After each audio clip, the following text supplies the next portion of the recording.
In the Emerald Isle, something unexplainable is happening. Tonight, prepare to witness the most frightening event in horror podcast history. A journey into the depths of horror history.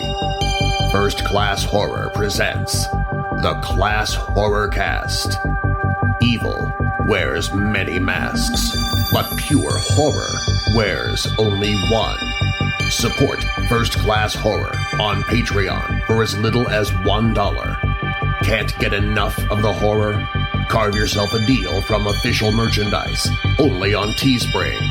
Join us on all social media at First Class Horror. We have such sights to show you.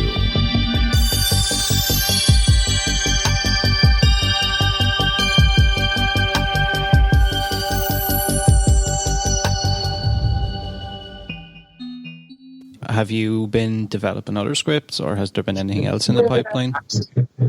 Absolutely. I've got loads of other little scripts that I'm sort of pushing, and I'm taking this time now just to develop and do some pitches and scripts, and to be honest with you, while I've got this time, might as well use it wisely. Yeah. Do you think? Not to sound like taking advantage of a bad situation, but does it help being kind of on lockdown and inside for? To be honest with you, it's not really that much different to my life when I'm normal, to be honest with you. Most of the time I'm sitting in my little office working on the computer.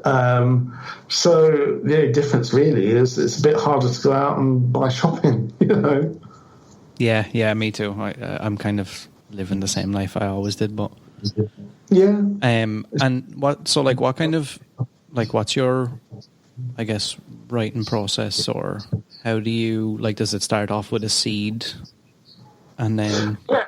I try to make a little list of the sort of narrative structure of what happens where, and then I write from page one outwards. I try not to do too many beat sheets and this happens exactly on this point. And, I think that, yes, you follow the 3-act structure and stuff, but I don't think it should be done as an absolute given. And I like to see story develop. So, I always had this conversation with one of my other friends who's a writer who always literally really works out his beat sheet, literally everything that happens in Act 1, everything that happens in Act 2, everything that happens in Act 3, and it's 5 pages of writing for each act, and I just haven't got that discipline. I like to just sit there and work a script from page 1 outwards. I have loads of notes about characters and what happens and scenes, but yeah, I like to be a bit free-flowing more than I do absolute planning every part of it. Yeah. And do you is all your work done? I'm just kind of interested to, and a lot of people, I've had a lot of questions, and a lot of people were interested in asking do you go to coffee shops to write, or do you go out and take walks and stuff to try and get inspiration, or never anything like that. I literally sit on my computer, and on YouTube I put on a horror soundtrack or something that just gets me in that mood, and I put the music on and literally just sit there and work for hours on end. And if I have a block, I go and do shopping. And a lot, and funny enough, a lot of things come to me when I'm in the shower. I will literally, if I've got a block, if I can't work something out, if I have a shower, it will come to me. Just alone with your thoughts, just gives you time to just... Yeah, I don't know whether it's to do with the water or whatever, but something, I will work something out. It's something that's been bothering me. I will usually work it out at that point. It's really weird. But yeah, I'm not a coffee shop person. For me, that would be way too distracting. I kind of need to be in my own little bubble, and I've got a little office, and it's very solitary, and that's kind of how I prefer it. And do you have I had some, like, I guess, aspiring directors or filmmakers and stuff had asked me, you know, like, do you have a framework for your day? You know, when you're writing a script or when you're getting ready for a movie, do you have, like, you know, I've got 7 hours of doing this, or I have to do this, or I have to do that? Or do you just kind of let it flow? Well, when I'm not on an actual movie, I mean, I try to have a routine, but I tend to work quite late at night. So I will usually sort of get up about 11, spend an hour sort of just pottering on social media and just reading news and all what's going on in the world. And then usually I'd have a sort of breakfast then, and then it's like, okay, cool. And then I will work till 7 o'clock, purely writing and doing stuff on the computer, and then 7 o'clock I'll have my dinner, watch a bit of TV, and then get back on the computer about 9 and do about 2. Wow, so you're doing like maybe 10, 12 hours a day? I try to, yeah. Yeah, okay. Yeah, no, because I had a lot of people, like aspiring writers and stuff, were just asking me, like, you know, have you got any tips? Do you need a framework? Like, you know, I don't want to say a real job, but, you know, do you need that 9 to 5? Is that something that people should do? Yeah, I mean, for me, I have my routine and I follow that routine. Every other day, I'll probably pop out at exactly 2 o'clock to do some shopping for an hour to an hour and a half. But that's pretty much... I think a routine is good, and I know that I get a lot of creativity very late. From 10 o'clock till 2 in the morning is when I'm at my most creative. Before that, in the daytime, I'm much more structural. I'm much more, you know, a bit more, you know, I can look at the previous night's work and work out what's wrong with it. It's creative or stuff going on, but I'm much more logical, and I'll try to structure what I put in and cut out what's not great. But there is something about the evening that I feel my brain works a different way. Cool. Okay, so I have a couple of... I put out a post on Instagram, and I had a couple of people who sent me in questions to ask. It looks like a lot of them are kind of similar questions, and a lot of them relate to special effects and makeup. Cool. If you wouldn't mind answering some. Yeah, absolutely. Anything, go ahead. So let's see. So the first question is from Bloody Ravishing, and she asks, any tips for upcoming artists on how to get into the industry if you're not doing a course somewhere or something like that? Is there a way in? Is that for prosthetics, or is that from directing? Which prosthetics? Oh, prosthetics. Yeah. The thing is, I mean, the best way, and it's something that when I had my own workshop and how we look at people, is doing a lot of sculpt, as much sculpt as you can do, because the better sculptor you are, the better your makeups are going to be. Or if you just want to apply, that's a bit of a hard thing, but basically the best way to get in is just go to all the studios, prosthetic studios, and say, I just want to be a runner, I just want to be an assistant, I just want to watch and learn. Because to be honest with you, that's where you learn. You know, you can't really get that good just watching tutorials and doing bits at home. You really need to get into a workshop environment and really learn everything you can learn. And most people, you know, if you've done a few cool sculptures, or you have in your portfolio just an inkling that you could be sort of good at this stuff, whether it's just one makeup, whether it's a sculpture, whether it's because people don't really want to, you're not going to get a job by being a great molder. It's about sculpting and concept designing and the application. But to be honest with you, if you're a complete beginner, just go to a studio, say, I really want to do this, I really want to learn. But most of them will be a lot more impressed if you've done a little portfolio piece. Even if it's a small thing, you know, people, when you're looking for artists to come and work for you, even at the bottom level, you kind of want to see something in them that shows that they have some kind of flair, whether it be sculpting, painting, makeup, whatever. They want to see something. So it's always good, to do something, because even if it is bad, as a prosthetics designer, you can see where their head is, what their eyes are seeing, and what they're. So my always thing is, do as much as you can, get a little portfolio, and then go to a prosthetic studio, thinking that you're just going to be on the absolute bottom level and learning from the bottom upwards, and also be really nice to work with. You've got to really make sure you can work in a team, that you're a team player, that it's no point doing this career if you're sort of miserable, or sort of because you're going to be up in really early mornings doing makeups. You're going to be working late in a workshop. You've just got a really good, upbeat, enthusiastic personality. But that's really the only way, really. I know loads of prosthetic designers, they just want someone to come in, show a portfolio, see that they can do a certain amount, and then fine, come in, do this one movie with us, see what you're like, working from bottom up, and if you learn quick, if you learn fast and get good, you're just going to keep getting hired.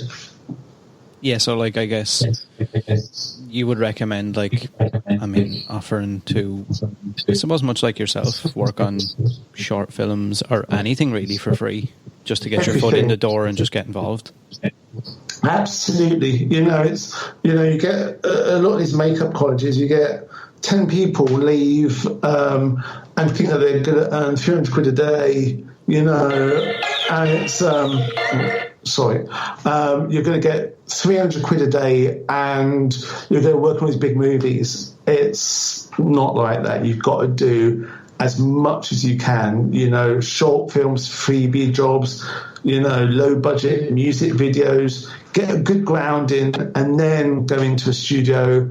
And the more you have, the more they'll be impressed and the more they'll hire you. Cool. Okay, so next question is, who was and is your most inspirational artist growing up, and then if you have one now, or if that's changed?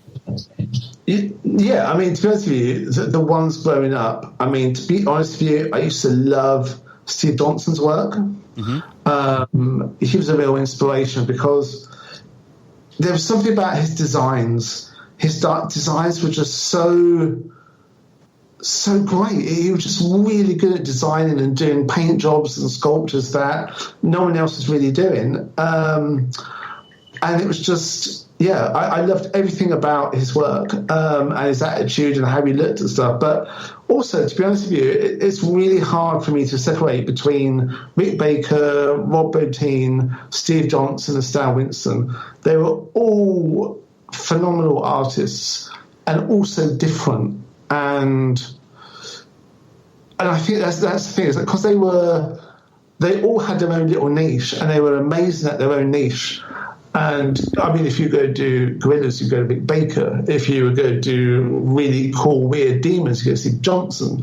If you go do cool character makeups and robots, you go to Stan Winston. And although they're all good and they all could do everything, I think they all had their amazing sort of skills that, those are the four that really I grew up absolutely looking at every article, every movie they'd done, studying their work, they were just phenomenal artists. Hard for me to choose one.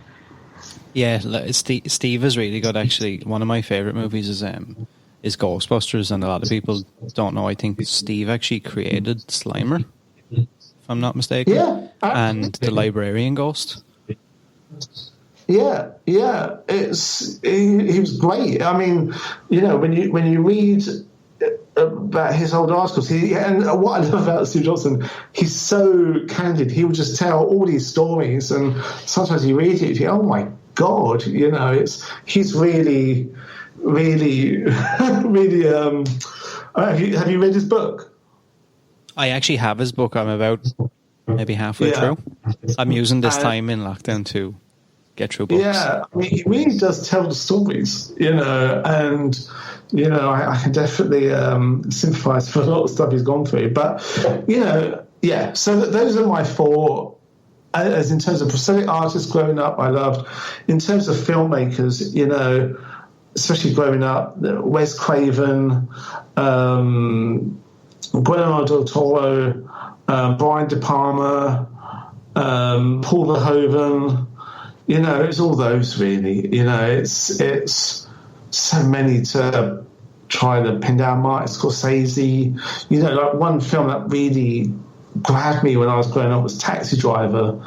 I just thought, what an amazing movie that was. It was just, and I do love Paul Schrader's work. I think he's a great artist, just when you mentioned Scorsese there and Taxi Driver, I actually watched Cape Fear last night for the first time in a long time.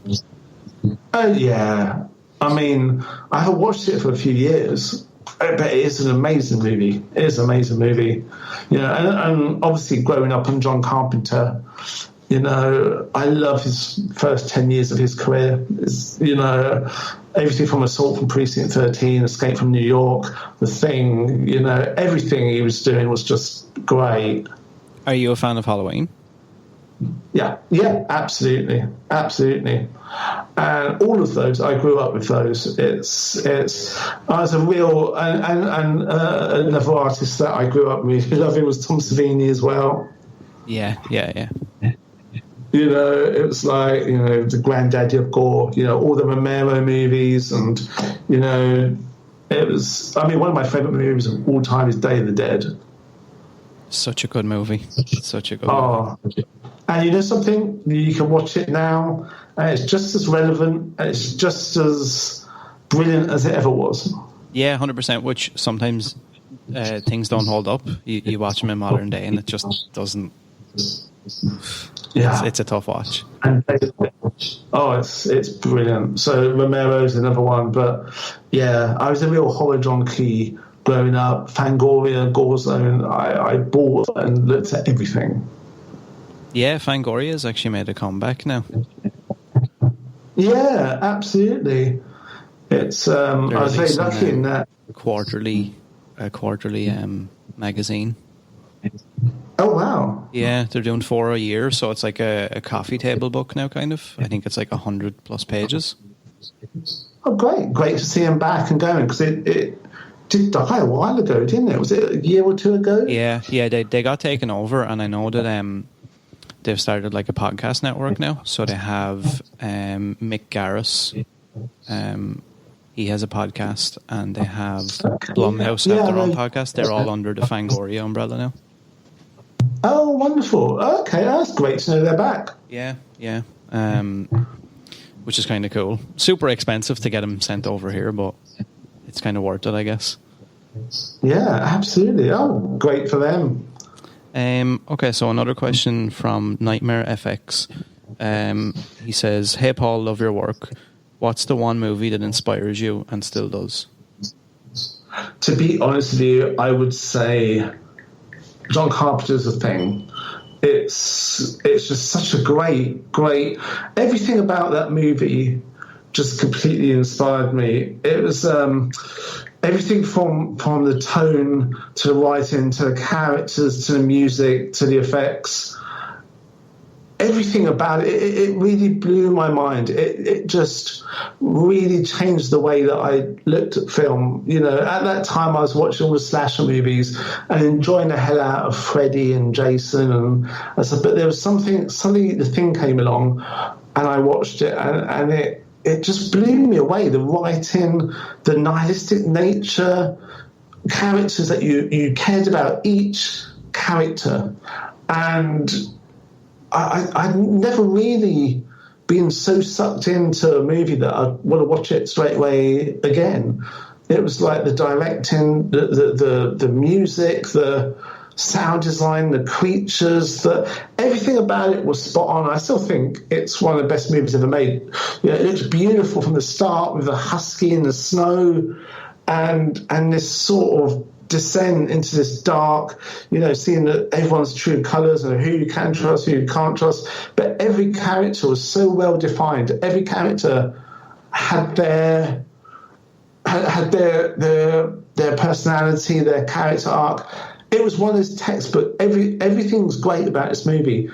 I couldn't change anything about this. It's great, the nihilistic ending, everything. It was one of those, to think that it wasn't a big box office hit when it came out, it's just, but yeah, to this day, as soon as I hear those opening bit of music, dun, dun, dun, and then you see the husky, I'm sucked in, and it inspires me in terms of directing, tone, mood, prosthetics, everything. It's such an inspiring movie. Yeah, it's crazy because it feels like it has everything, and it got everything right. From the effects to the characters, the tension, the setting, the story. Everything just seems to work, and that's another movie that really, really holds up. Like I show that to people now who maybe aren't horror fans or not into that kind of stuff, and like it doesn't give off that vibe that it was made back then. Yes, absolutely. If you get, it doesn't have that feel like you can look at it and say, oh, that was made X amount of years ago. You can see it's dated. It's not. It's really showing its time. I feel like you could show that to anybody now and it still holds up. Absolutely. You've got all the Thing remake, and this one looks better, sounds better, and you just totally believe. It's great. I mean, young people now that haven't watched it, it's the first thing I say at festivals: watch The Thing. Because, for them, The Thing, RoboCop, Total Recall, just old movies who don't watch those anymore. And it's like, dude, you're really missing out. Yeah, there's a really, I don't know if you've ever heard of it. I listen to a lot of podcasts. There's a podcast called Best Movies Never Made. And they done an episode recently about, there was a TV show spin-off for The Thing and a script that Sci-Fi, I think, had bought at the time. Yeah. I'll send you a link to it. It's the story is really interesting. I would have loved to have seen where they would have brought that. That's another one I feel like that franchise, the lore behind that is really interesting, and people who are into it. It's super interesting. Absolutely. I mean, it's one of those things where I didn't mind a remake, to be honest with you. It had, the Thing remake. It's no way near the first one, but if you just watch it with a spin-off feel, it was enjoyable. Yeah, 100%. Okay, so I'll just fire through these questions because I know I've kept you for kind of long enough now. Let's see. So, favorite makeup you've ever done, or ever been in, like movie makeup or whatever you've ever been involved with? Yeah, my favorite one. To be honest with you, I would probably go for. I'd probably go for The Descent, because it was so hard to do, trying to get that right. And I was really lucky that the actors were great, and so it's one of those questions totally fun. I'm actually going through my brain trying to think of what makeups I've done. I'm just literally looking at what I've done on IMDb. Yeah, well, there's so many there. I actually replied back to this person and I said, I was like, that's going to be a tough one to put somebody on the spot when they've got so many makeup credits. It really is. Because to be honest with you, I forget about everything I've worked on. So going through stuff, trying to think of something a little bit different that I did. Did a lot of. To be honest with you, there's probably not one favourite one I've done, but there's more stuff that I was happy with as a film, with everything in general. Did a film. Actually, something what was really cool was in Doomsday. That was a really fun one because we did tons of really cool gore, loads of infected makeups. That was fun. Gallowalkers was another one. Yeah, that's a really cool movie. Yeah, we did some really cool makeups in that, like weird cowboys with stitched lips and a skinless cowboy, and we did a whole bunch of weird stuff on that. So that was fun. Did a lot of really cool gore stuff for the Red Riding trilogy. And what else is there? Yeah, I mean, I think Da Vinci's Demons, the TV show, we did a lot of really cool stuff for that as well. It was huge. The makeup designer, Jackie Fowler, she did some amazing makeups, and I was doing the prosthetics for her, and she's got an amazing aesthetic. She came up with loads of amazing makeups, and literally it's a weird sort of Da Vinci style sort of. Did you ever see Da Vinci's Demons? Yep. Yeah, and every other episode there was something cool to do for the makeup department, whether it be like corpses or makeups, or we had everything from demons to weird body modifications. We did a lot of cool stuff on that. So yeah, that was a fun one to do as well. Okay, so here's another one. Is there a makeup you would have loved to have done? For example, Freddy Krueger, Jason Voorhees, or any of those kind of characters? And if so, what would you have done differently? Okay, yeah. I mean, I love the character of Darkness in Legend. Nice. You look at that, and it's a tour de force of makeup, and I mean, it's brilliant. I mean, Rob Bottin's work on that was absolutely phenomenal. It was brilliant. So I would love to have done that one. In terms of doing something differently, I would love to do a Leatherface makeup, and in that have him take off the skin and show what he looks like without his skin. I think it was briefly shown a little bit on one of them where he had no nose, but I'd love to do a really cool Leatherface makeup that's the skin is literally stitched into what remaining disgusting disease skin that he's got, and then have a full unveiling. That's what I would love to do. So Leatherface would be your pick, yeah? If you could pick any of those kind of characters. Yeah, because I think, I mean, to be honest with you, I'd love to do a Jason Voorhees makeup. I'd love to, but I think what I'd love to try to do, and it's something that they're doing in the Terminator movies, where they have green screen elements, is do, if I was going to do a makeup now that's for a franchise, that'd be Leatherface, Freddy Krueger, Jason Voorhees, I'd like to do something with a lot of green screen elements so you can see right down to the bone and the gristle, and something that you can't do with prosthetics, that it's really like you look at it and go, oh my god, how have they done that? It's something like that, something that I would want to spend weeks preparing and designing, and doing something where it's like, you just cannot do with normal makeup. And I guess kind of segueing from that, if you could write or direct an installment of an existing franchise or a reboot of an existing franchise, what would it be and why?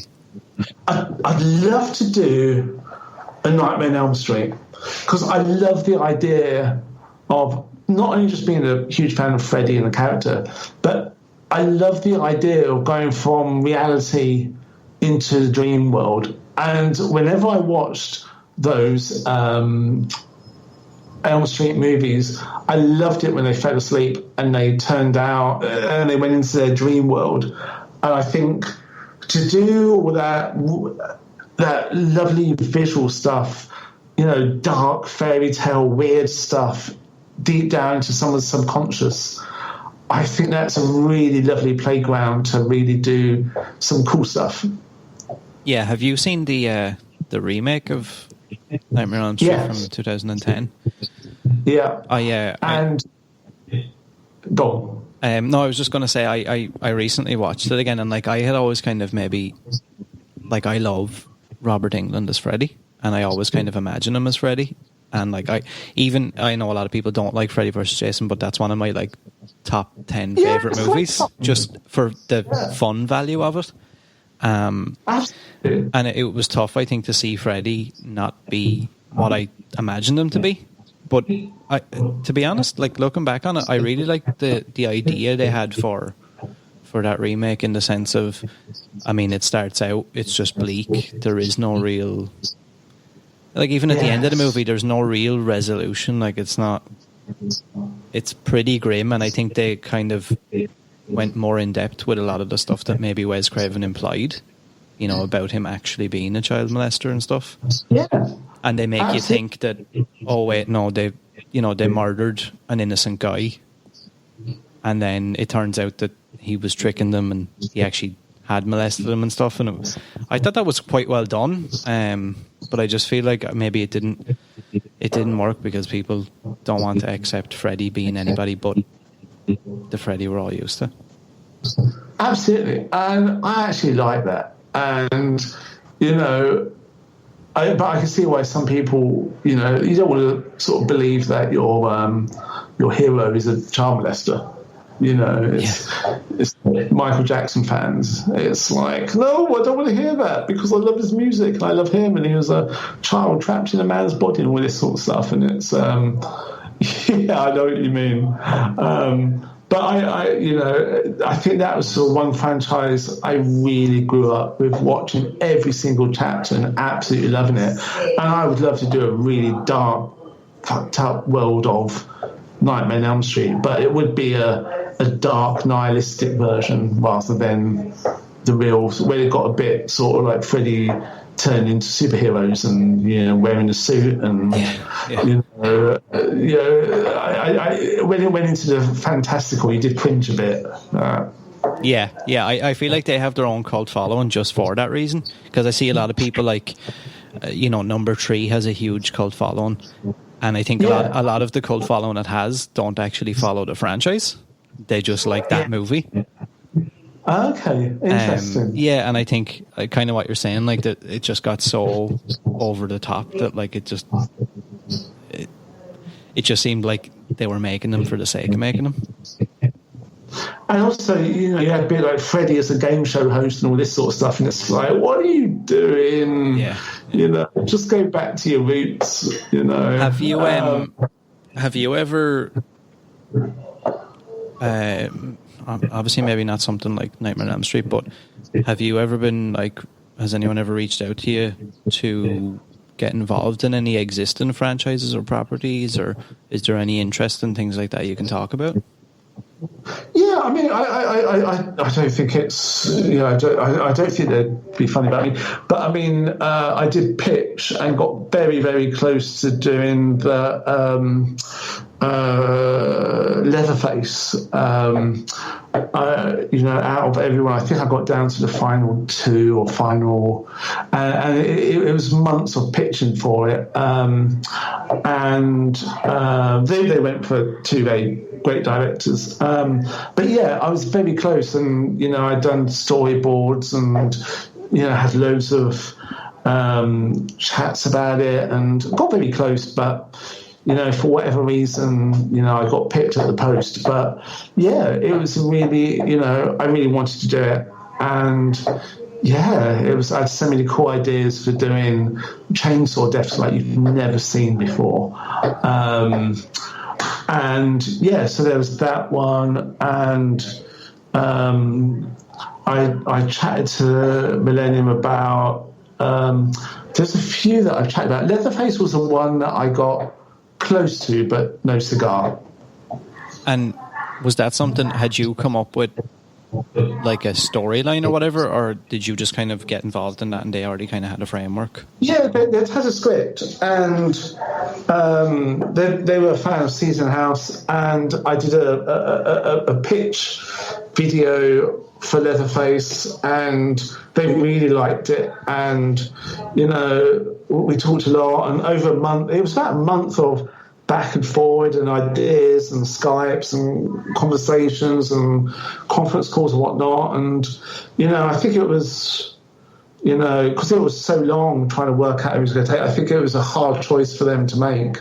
I think, you know, they'd really liked Seasoning House, and the look of Seasoning House is quite similar to Texas Chainsaw in a way, you know, the sort of dark natural tones and whatnot, and the tone and so, you know, yeah, it's one of those things, you know, got both but didn't get it. And the weird thing is, you know, you spend so long trying to get it that when you don't get it, there's no second prize. It literally is months of work and pitches for nothing, you know. It's like, but, you know, it's one of those things where you can never get upset about these things. You know, everyone's got a reason why they want to hire this person or that person, and, you know, you just got to pitch, try to do as much as you can, try to get the job. If it doesn't happen, you just move on to something else straight away. Wow, that's crazy. I never knew that. I would, now that you've kind of drawn the parallels there with Seasoning House, I would have loved to have seen your take on that whole story. Yeah, that would have been really good. But, you know, and it was a bit of a blow at the time because I really wanted to do it, but, you know, move on, you know, onwards. And is that something maybe you'll do in the future? Like, will you seek to maybe jump in on an existing franchise like that, or is there anything you'd really go after, do you think? Like, if you were given one project, like, would it be something like Nightmare on Elm Street? Yeah, I mean, I keep hearing rumblings about Elm Street, and, you know, I'm always on the sort of case and speak with my agent and trying to work out who's doing it. And there was, you know, I mean, there's lots that I've sent pictures in to see if they will buy it, and, you know, everything from Hellraiser, and, you know, I had an idea for that, which was a really cool idea, and I've turned that into a completely different script because it was a cool idea. But I heard about the Hellraiser one, and I asked if I could pitch, and they were like, yeah, cool, do a pitch for us. Spoke to them a couple of times, gave them a pitch, and they were like, it's a good pitch, it's just not what we want to do. And I think now they're doing a straight reboot of the first one, as in it's the same story, the same everything, rather than, you know, I was thinking about something completely in the Hellraiser world, but with a different family, with different circumstances and whatnot. And they liked it, but it just wasn't what they wanted to do. Yeah, I had seen that they're just doing a direct reboot, which, look, I mean, my opinion doesn't mean much, but I honestly think that's a huge misstep. Yeah, especially introducing it to modern day. I don't know. I don't think that's a good idea. So the thing is, the first one's brilliant. It's absolutely great, and my kind of thing is, there's been so many bad Hellraisers, and you just need a really good story. And I know a lot of the other Hellraiser stories were from other scripts being turned into, you know, whatever they were doing. But it just needed someone to come up with a really cool idea for the Hellraiser universe that doesn't feel like a reconstituted idea, or, you know, something dragged up from the dead or converted. It just needed a really cool idea. And you know, but yeah, it's, you know, they all have their ideas and sort of what they want, and most of the time they sort of know what they don't want, but not quite sure what they want. And with a lot of these pictures, my feeling is I could toe the line a lot more easier, but if, you know, when you're doing that's, even, it takes so much of your time, and you just don't want to end up doing a movie that you don't believe in. Yeah, like I spoke with the Blair Witch director, Eduardo Sanchez, about 3 or 4 weeks ago, and we were just talking about, you know, him potentially getting involved in that franchise again, and just like the struggle with companies and stuff when they don't want to go a certain way, or they have kind of an idea what they don't want, and it just shuts projects down. Absolutely. It's really disheartening, because I know other directors that have just gone, yes, I just want to make a film, and they've got on board, and, you know, to start a movie not believing in it, it's really brutal. I mean, I couldn't imagine doing that. You know, that's a year of your life. Yeah. Doing something that you don't believe in. I just rather not do it. Yeah, like, just on the topic of the Blair Witch there, when they were originally, I think, trying to do the sequel to that, and then the studio didn't want to go with the same idea, and they just kind of fizzled out, and they brought somebody else in, and then as soon as he signed, the studio started to change what they wanted. He just wanted to make a movie, and then I recently listened to the Blair Witch 2 with the director's commentary track, and the entire commentary track, he basically just picks apart the movie and goes, wasn't my idea, didn't want to do this, studio wouldn't budge, forced me to do it, basically, had to make a movie. I'm surprised that they actually put his commentary track in the special features, to be honest, because he basically just shits on the studio for the entire movie. It's a pity sometimes, like, because you see things like that, and much like yourself and whatever, somebody's super passionate about a certain topic or a certain story, and then it just gets shut down because the studio want to do, you know, some safe, maybe in their mind, safe mainstream idea or whatever. Absolutely, and that's the hard thing. You know, you have lots of exec producers, and sometimes they know what they're talking about, and sometimes you think, I don't think that's the right way to go, and they're sort of doing it from their algorithms and thinking, you know, and you just sit there going, no, just do it, just, you know, don't do that. It's going to make the film weak and tepid, and they're like, no, it's going to appeal to 13-year-olds as well as 18-year-olds. So you're like, you know, something, you're trying to please everyone, you end up pleasing no one. Yeah. The only kind of company I think that it's been working for the most part in recent memory is Blumhouse. They seem to pull it off quite well. But also, you know, the really interesting thing is, I read an interview with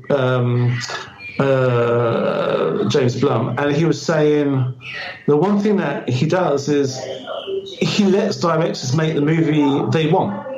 Yeah, and that's what I really like. Yeah, and you just think, yes, that is, you know, it was so refreshing to read, because, you know, you got to, you know, back up your director, let them make it, and give them the tools they need, and you think, then you're making, I mean, I just wish more people were like him. Is that a company that you've ever gotten in touch with, or would you ever? I'm trying to think if there's something with Blumhouse that I spoke to them about. I don't. I know one of the guys there. We've had chats, but nothing really. You know, like, this is, you know, come talk to us about this, or not yet. I feel like that'd be a really good fit, considering that, like, you get so into the projects and they seem to be relatively hands off. And I think they're looking to do. Redo Scream, and at one point I know they were trying to do Hellraiser. I don't know whatever happened with that, but I know that was something that they wanted to do. It's a tricky property, Hellraiser, really is. Yeah. Okay. So, last question before I let you go. What advice would you give to anyone looking to get into the film business from the aspect of, you know, script writing, directing, or just being involved in that kind of aspect? Because there's a lot of people out there, like, I got probably maybe 40, 50 emails of people asking how can they get involved in that aspect if they don't have... I think a lot of people are not really sure where to go. Like, you know, you can't really go to college to be a director, or you can't really go to college to be, you know, just one specific thing. Yeah, absolutely. I mean, my feeling is there's various ways of doing it, and I've seen people get jobs on films as a production runner, then they go to the AD department, then they go to the directing department. That's a very long-winded way. My feeling is the best way is to write. Get good at writing, because it gives you a huge amount of power over directing something. If you're a director with not much experience, you're not going to get the good scripts because they'll always choose someone else over you. So it's really important to take the time to write 3 scripts that are really good, and you may sell one of them, or you might say, no, I want to direct this one. And while you're writing those, go and make little short films. Get a camera. You can get a little crew together. You don't have to spend much money. Basic camera, and just sort of make stuff and get a feeling of. There's loads of actors that are straight out of acting school that want a bit of experience, and get to understand how actors work. Get to understand what you do as a director, because it's not all about just, there's so much about blocking the action, understanding how actors want to act, how to deal with actors, understanding how lighting works.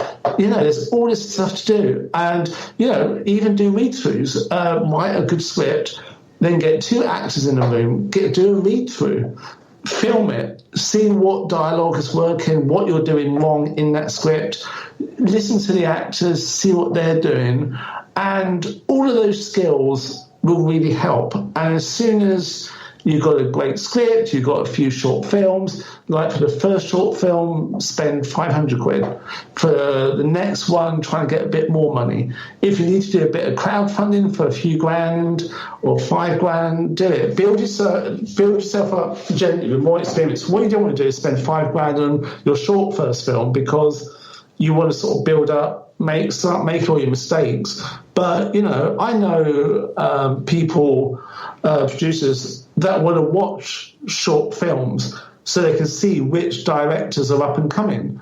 And it's really not worth approaching anyone with nothing or an okay script. If it's a great script, they're probably either going to say, we love the script, we want to make it, but we haven't seen anything you've done. You've done no short films, nothing. So we'd like to buy it and give it to another director. But if you go in with a really good script and a couple of really good short films, let's say you've made 10 short films and 2 are really good, your last 2 are really good, you just show those 2. And you're like, look, I can direct. I've done loads of short films. These are my latest 2. I'm really starting to get, good at this. Here's a great script. And there's enough producers that will want to, take that chance on you, because everyone wants to discover a really cool new writer-director. And, personally, I think that's the best way to go.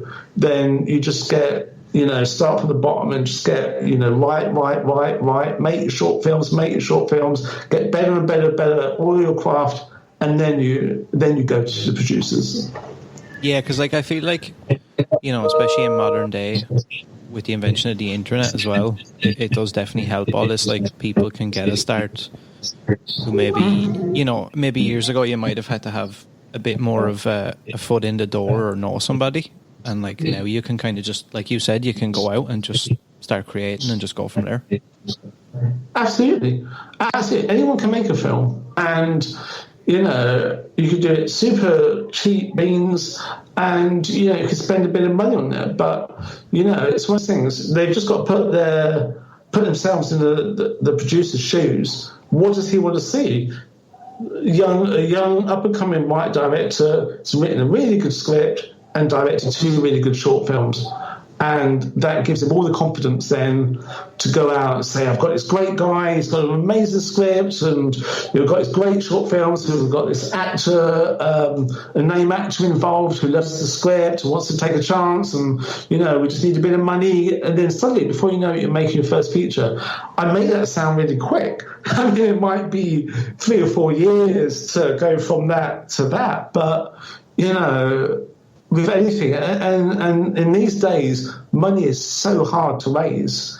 It's it's a very hard industry, but you can crack it. You just need to work out your path and how you're going to do things. No point. And one thing I must stress is until you're 100% sure that what you've got in your hands is your best work, because a lot of people will only read your script once. They will only look at your short films once.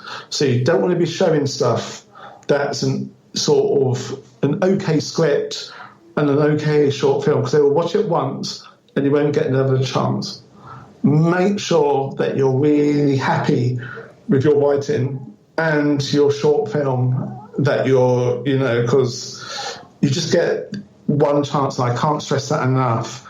You've got to make sure it's the right product at the right time. So you would say focus on the quality over just kind of slapping together stuff?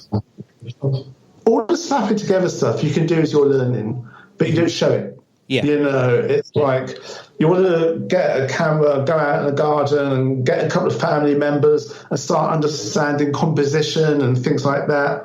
Great.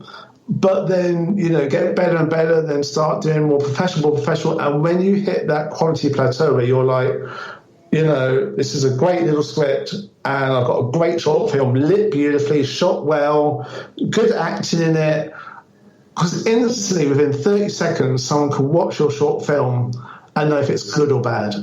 If it's good, they will keep watching it and move forward. If in 30 seconds it's awful or bad acting or all this sort of stuff, they will just turn it off and not call you.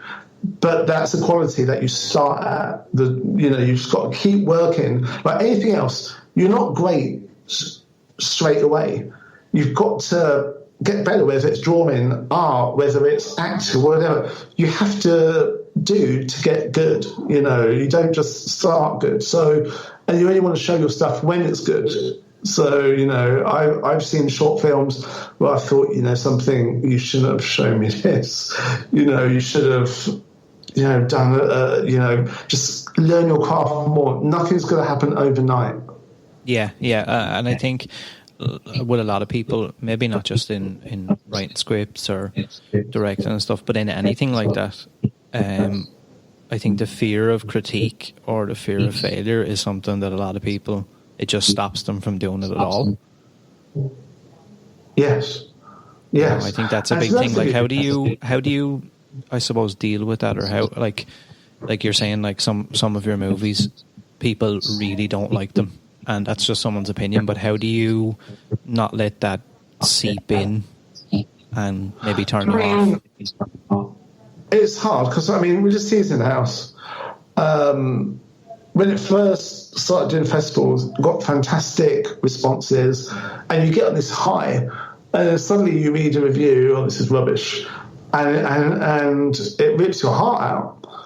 And I had a friend that was director that just said, only read the good reviews, don't read the bad ones. And I was like, okay. And the problem is, if you do a film and everyone hates it and everyone gives it a bad review, thankfully that's not happened to me yet. But you just got to focus on the good reviews. You got to just focus on the good, and think on the next one you're going to try not to make those mistakes. That whether it's a mistake or whether it's just your vision or your tone, but it's a hard one. You just got to tough it, take it on the chin, and move on. Yeah. I do honestly think, and even like on a way, way, way smaller scale, like I struggled with what we're doing right now for a long time. It was always something I wanted to follow, but I guess 10 people could tell me, oh, I really enjoyed that last one, or that was really cool, and then all it takes is one person to go, why did you say this, or why did you do that, or this is bad, or what, whatever it is. And that's all it takes to kind of make you start rethinking everything and going, oh yeah, maybe I should stop, maybe I shouldn't do this. Absolutely. And sometimes you do concentrate on the bad ones, but now after these movies, I can pretty much, if not just ignore the bad ones, I won't even read them. I read the good ones and the bad ones. I might read a couple. I don't mind if it's a review that's critical in terms of it's constructive, and they're like, it's just pity Paul didn't do this, or this character I didn't quite like, because then I think, oh, okay, oh, yeah, maybe he's got a point. But when someone says, oh, this is crap, boring shit, you think, well, I can't really learn anything from that bad review, so I'm not even going to read it. Yeah, and it's in no way constructive. It's just, and I think a lot of people, that's the downside of the internet. A lot of people use the internet just to do that. Yes. You know, I look on IMDb and I've seen it before. I'm looking at movies and I seem to see the same accounts with the same review for every movie.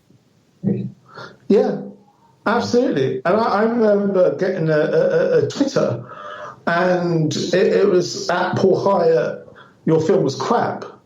And it's like, particularly tell me which one. And I was like, you've looked me up online, found my Twitter, and sent me a message saying your film is crap. It's like, what am I supposed? Am I supposed to beat you back and say, oh, what bit did you think was good? I'm not even going to look at, I look at that and go, okay, I don't know what to do. It's like, yeah, it's an unusual thing, and not to get too negative, but I've tried to look at it from the point of view of, I think a lot of the people that do that don't actually do anything with themselves. Yeah. And I think maybe a lot of it is boiled out of maybe jealousy or frustration, or they're maybe feeling the same things, like, oh, I would like to do X, Y, and Z, but I'm too afraid of, so they just go online and just shit on other people. Yeah, absolutely. And, I think, well, I could do it better. It's like, well, do a bit better then. Go out and spend a year doing a movie and see what you get, Yeah, it's an unusual, because I've thought about it more and more over the years, and from talking to different people and just asking them those kind of questions, like how do you deal with negativity and how do you deal with hard times, or if people are, maybe putting down your work or your project or your idea. And I think it is key what you're saying, as in just, I think it might nearly be better just to avoid it altogether. Yeah. Because you'll start to overanalyze. And to be honest with you, I know one guy that I won't mention the movie, but he made a movie, and on YouTube it had so many negative comments, and he started to argue with people. I sent him a message. I said, never interact. Don't stir people up, because you can't win. You're never going to change their mind, and you're just going to make yourself look like you care what they say.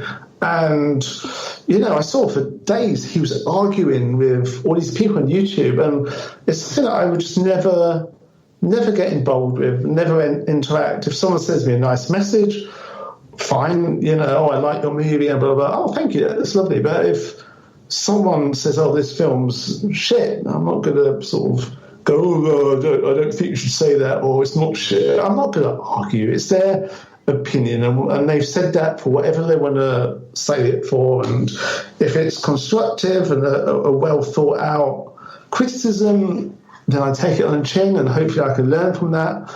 But if it's just sort of trolling or whatever, I just don't get involved, and I don't let it affect me. Yeah, I there's a huge difference there, I think, between, feedback and then, like you said, taking it on board and going, okay, didn't thought, I should have zigged when I zagged or whatever. There's a difference, I think, between that and just saying, oh, your movie's shit. Yes. It doesn't do anything. And I do honestly think, and I've noticed it more and more, just even in stuff I do. I think just ignoring that completely. Don't get involved. Don't look at it. Yeah. Just forget about it. Just gloss over. I know, you'll see it. Like you said, somebody tweeted you to say your movie's shit. You're going to see it. But just let it go. Yeah. And also, I could just never imagine tweeting to someone that's spent a year of their life making something, that they're so angry that they've spent 90 minutes watching a movie that they have to sort of send an abusive tweet. It's just such a bizarre mentality, but that's the internet, and it's everyone has their, but like you say, it's just don't let it bother you and move on. Okay, so I think I've taken up enough of your time because I know you're a busy man, so I don't want to keep you much longer. Really enjoyable. I could talk to you probably all day. Yes. So where can people find you online? Is there any? Yeah, I've got Twitter. I've got Twitter and Facebook. Twitter is probably the easiest. I'm just trying to think what my Twitter handle is. I think it's. Have a quick look. I'm pretty sure it's just Paul Hyett. It's funny, I don't really look at my own. Yeah, so it's Paul _Hyett. It's HYETT. Perfect. Yes. Well done. I didn't even know my own Twitter. Yeah. So I'm always on that, and I look at people's. If people tweet out, I always look. Cool. So that's where you do most of your interacting, yeah. Yeah, that if somebody does, I check it every other day at least. So but if anyone's got anything horrible to say, please don't. And is there anything else? I'm not sure if you can say, but is there anything else that you want to plug or mention, or you're kind of still in the phase of can't really say? It's just keep a watch out for Peripheral. UK release to be announced soon, and Heretics is all over the Sky premiere, whatnot. So have a watch if you can. Yeah, and the Seasoning House and HOWL are both on YouTube Movies at the minute. I think for $1.99. Oh, wonderful! Okay, great. Yeah, each. So there's another people can pick, or on Google Play for $1.99. That's rented for $1.99. Wonderful. Yeah, please do rent and watch. Thanks so much, Paul. I appreciate your time. I know it's been a long one. No problem. Absolute pleasure, Aaron. Thank you. Take care.